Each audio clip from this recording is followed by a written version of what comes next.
Hello guys, welcome back to a new video. My name is Midi for those of you who are brand new to my channel. If you like this video, please don't forget to subscribe and like this video down below. As you saw by the title, I am going to be talking about how I survive on a teacher's salary, and more specifically how I survive on a starting teacher salary. This is only my third year teaching. Well, I'm going on my third year of teaching, and so as you know, if you are a teacher, you don't make very much money regardless of what district you are in. I know it varies from place to place, city to city, but regardless, after you add everything up, teachers don't make as much as they should. And by that, I'm not saying that, like, by no means is teaching about the money. And of course, if you are a teacher, you know that. Otherwise, you would not be in that profession. And yes, so teachers don't make a lot of money. That's why it's really important to know how to budget your money and not spend more than you have. So I'm here to give you guys some practical tips on and some different ideas on how I specifically budget and how I survive on a teacher's salary. So no, I'm not going to tell you how much exactly I make a year because that's just really personal, but I will say that it's in between $35,000 to $45,000 a year. And some of you might be thinking, wow, that's actually really good, and it is. I can't complain, but it goes by really, really fast, and it just depends again on where you live too, because rent for me, I would say, is pretty cheap compared to like California or like New York especially. Like, you cannot afford to live there if you don't have more than one income pretty much. So yes, that's my teacher salary. That's around how much I make a year, and I do get paid once a month. So it's really hard. With that being said, it's really hard to just manage my money, and I will share with you guys some practical tips on how you can save money and how to just live a better life without having to live paycheck to paycheck. So with that being said, let's go ahead and get started with this video. Alright, so the number one thing that I always make sure to do is give my tithes and offerings, and it doesn't have to be to a particular church. So I am Christian, so I give I don't always give my tithes and offerings to like I don't give it all to my church. Like, I spread it out amongst different people and I guess companies or just organizations like that. So I always like to give at least 10% of my money, because I do believe that my money belongs to God, and that it's not really my money. So he wants me obviously to grow his kingdom, and he wants me to help doing that. So I believe tithing is a really, really important part of my budgeting, and I don't even count on that money. As soon as I get paid, I know I need to take my tithes and offerings away, so I don't even cling onto that money. At first it was really, really hard, especially, well, I've been tithing now for quite a few years, but when I first started tithing, it was just really, really hard because I couldn't imagine like I worked so hard for this money, and now I have to give it like over to people. Like, what? And so for me, that was really hard at first. But then whenever you really learn like why it says in the Bible that you should give 10% of your earnings to other people and to help God and further his kingdom and everything, like, it really puts things in perspective. And honestly, like, it's so true. Like, this money, it's not ours. Like, it all belongs to God. Everything we have belongs to God. So I know that not all of you guys are Christian who are watching this, but that's just my personal intake on life, and that's just how I choose to see it. So if you don't believe in that, at least give some of your money to the poor, or, you know, help other people in need, because I don't know if you guys have heard this, but you reap what you sow. So if you are generous with your money, there's more chances that you're gonna get back that money, and even more, just because you are living your life generously. Okay, so another thing with me is that I chose not to live by myself. So I do rent, and I have 2 roommates with me, so it helps a lot with budgeting my money and rent can be really expensive. So right now we split rent between 3 people, so that helps me a lot because I only pay one portion of the rent. Now again, it is more expensive just because like it is a house and stuff like that, but if you were living like in an apartment or, you know, living with your husband or kids, like of course it would be different. We do rent right now, but I cannot wait until I can buy a house because I know renting is not the cheapest way, because eventually, like, okay, I see it this way, like with buying a house, like you're paying towards your mortgage, right? But whenever you're renting, you're just renting and you're not really gonna get anything after all. And so it's kind of like a sad reality, but I am nowhere near a place where I feel like I can buy or put a down payment for a house, just because I don't necessarily plan on staying where I am for very long, and so I don't want to buy a house and then have to sell it again, and it's just a lot. So but if you guys can do it, if you can just buy a house instead of rent, that is going to save you so much more money in the long run, and it's just going to be more rewarding as well. Now, a lot of starting teachers have a lot of debt already as they're starting their career because of their student loans, and going to college is not cheap. So that is something that might affect a lot of starting teachers because obviously they have to start paying their loans. For me, I was blessed, and I'm not saying this to brag or anything, but I was so blessed enough to have to graduate without any student debt.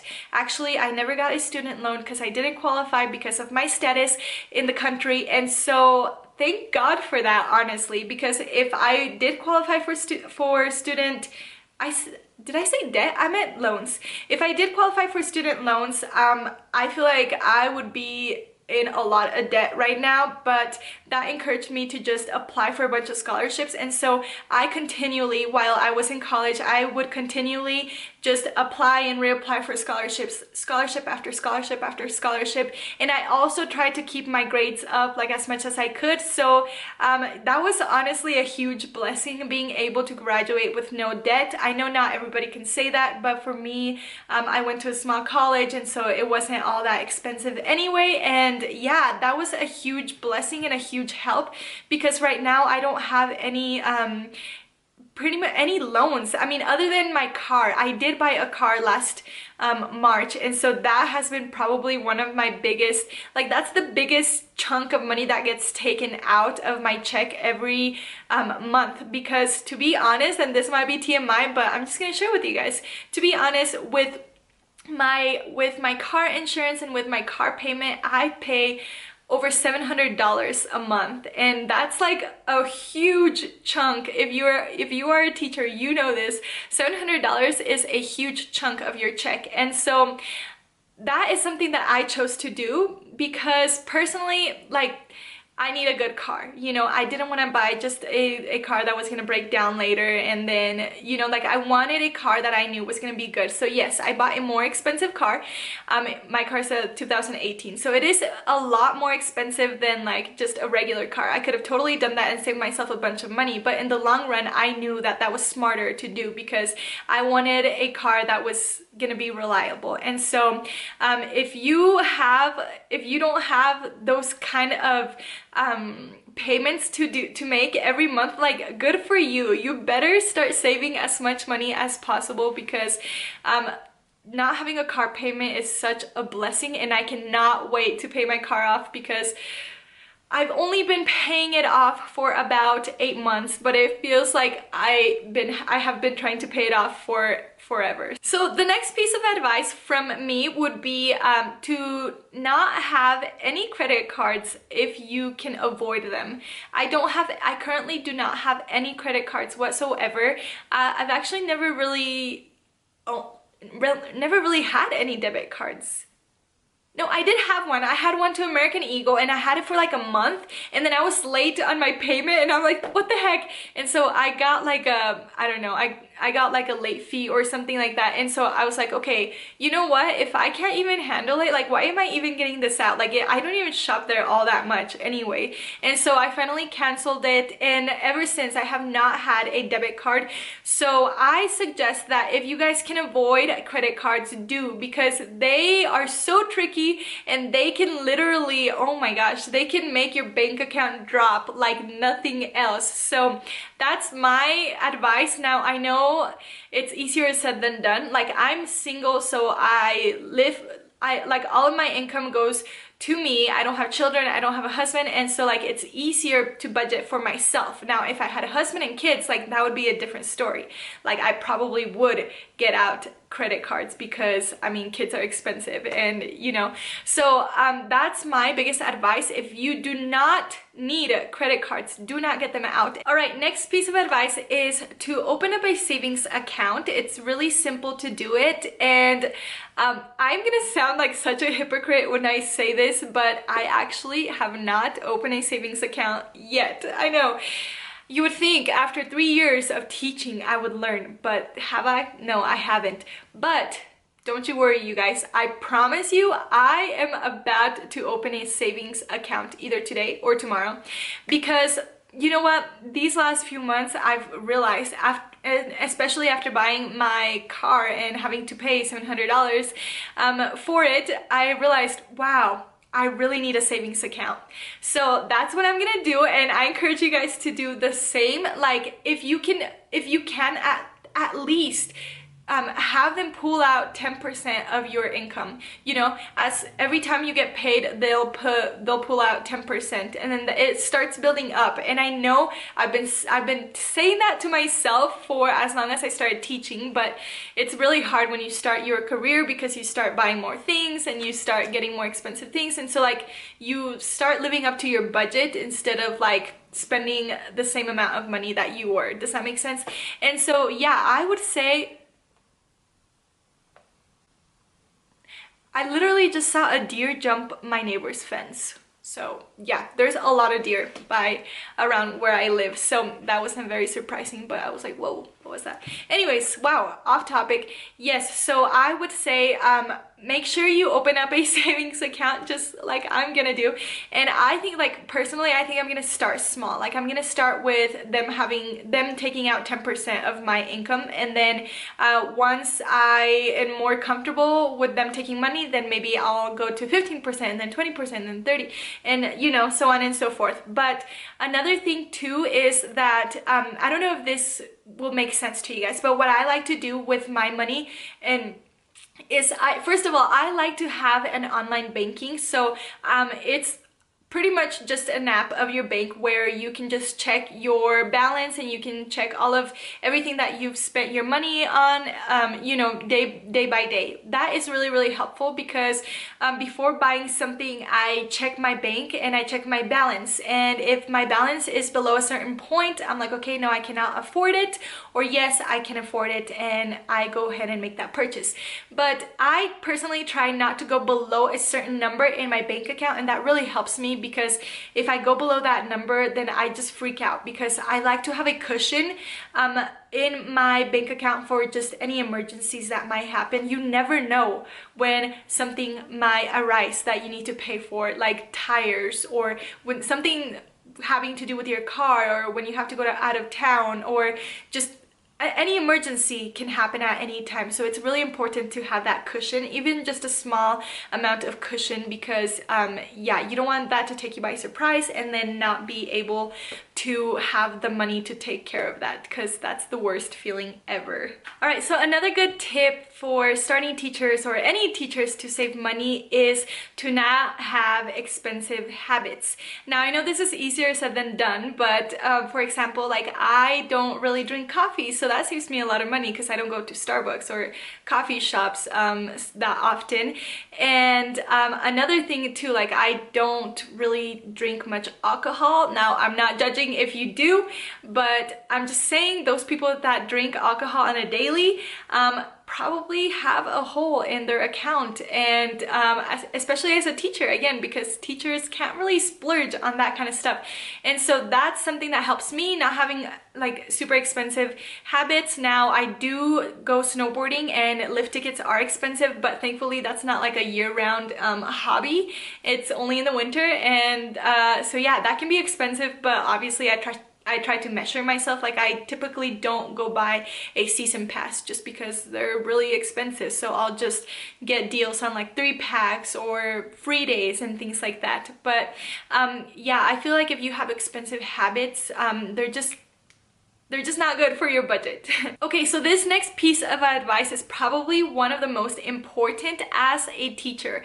So this next piece of advice is to have a side hustle. And by that, I mean anything pretty much that makes you money so that you can have a second income. So it's really hard to live off of one income, especially if you are single, or if you are single with kids as a teacher. It's crazy. I can't even imagine that. But anyways, something that I like to do like as a side hustle is photography. So I have a little photography business, and to be honest, that's one of the reasons I started YouTube too.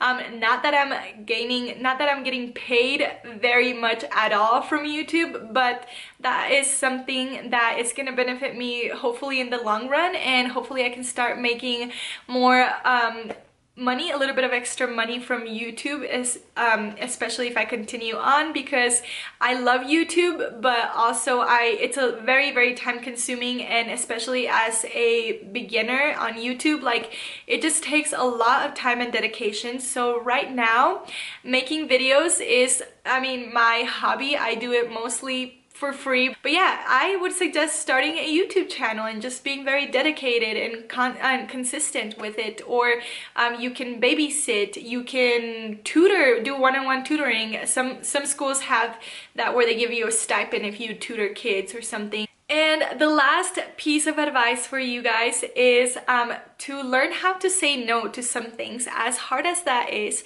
something that I really learned, especially in my first year of teaching, because I was like, oh yeah, I have all this money, like let's go. And I did have a lot of money as my first year teaching, because I lived with my sister, and she was an RA for like campus apartments, so I didn't really have to pay anything at all for rent, and so that saved me a bunch of money. And then I didn't really have a huge car payment. But so eventually though, I had to learn how to say no to things, like when people invited me out of town, or when people invited me to go visit them in another state, or you know, things like that. I really would splurge really, really bad. I kept saying yes to all of these things, to going on trips and to going on dinner, to going out to dinner with my friends and doing this and buying that. And so I eventually learned to say no, and I feel like I've been doing a lot better now. I still splurge. I'm not the most organized with my money whatsoever. Like I really need to learn a lot more, but I'm really learning. It's a trial and error kind of thing. And so yeah, I hope this video helped you guys. I know that it helped me to just learn from other people, especially as a starting teacher, because you don't really know what you're getting into, and you don't really realize how little teachers get paid until you start being a teacher. And I love my job. I will not trade it. Even if you do not get paid much as a teacher, as long as you're doing it because it's your passion, keep doing it. It's super rewarding. It might not be rewarding in the money aspect, but in a lot of ways it is. And I just hope that you guys continue, and that doesn't discourage you guys from following your dreams and passions of being a teacher and changing people's lives, or kids' lives. So with that being said, thank you guys so much for watching my video. Make sure to subscribe down below if you haven't already, and if you're new to this channel, welcome. I hope that you enjoyed, and I will see you guys in my next video. Thank you guys so much. I love you guys. Bye.